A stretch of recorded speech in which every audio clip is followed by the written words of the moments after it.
I think we need to start advocating and just really actually not just supporting, but really committing to the fact that we want to see more women being visible, whether it's leadership, politics, entrepreneurship. I mean, it's great. There's never been a good, great time, if it were, to be a woman, we're really taking active role in every sphere that there is. At the same time, obviously, there are parts of the country and world where very basic of human rights are being infringed on. But back to this question, I would say commitment and being an advocate. What do I mean by that? Much like you mentioned, when people go to recruit, for instance, you're simply looking for that role. And for a number of people, I think, I don't know if the word is ignorance, but because we're not new ones to say we actually want to broaden the horizon of diversity. So you just tend to somehow end up with this imbalance of, okay, you actually get 9 men or even 10 out of 10 men kind of coming for that interview for that one role. And I've experienced this myself a few years back. We were actively trying to boost up some of our middle management. And I got the entire booklet of CVs were men.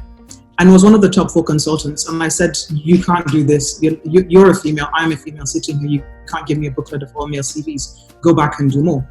So you also have to stand up and say no. The more we continue to accept the norm, the more these norms become endemic, become the standard. And thankfully, just like you said, we are witnessing this huge shift of women kind of being more prominent.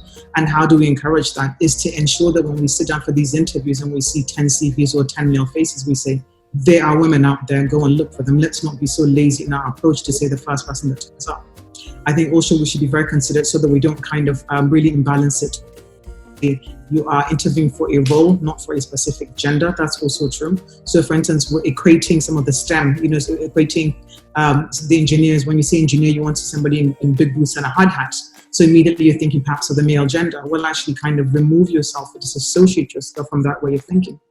And at Urban Shelter, I think that's something that we've done really well at. They didn't have a choice. They have me at the helm of it. So I think it would be a complete hypocrisy if I don't use this opportunity to for it. So, starting from our board, 50% of our board membership is female. You then have me in place, which I'm not looking boss, but certainly, much like Shadi has mentioned, we've all had to earn our stripes because you lead by example. So you're not necessarily letting your CV speak for you. The fact that you're turning up day by day, churning results, putting in place a level of credibility, integrity, as how you relate to your staff, to your stakeholders, to clients, that immediately earns, well, not immediately, but certainly over time, you grow that respect and it becomes something almost kind of unquestionable. And you then have to uphold it. You then go to management and it drops down to about 35% management, but then the main pool of staff, you then have 37%. But what I'm particularly proud of, I think, for the Urban Shelter team is just how we've been able to push more women into project management roles, which traditionally for such a long time, in fact, when I came on board probably 10 years ago, there were no women.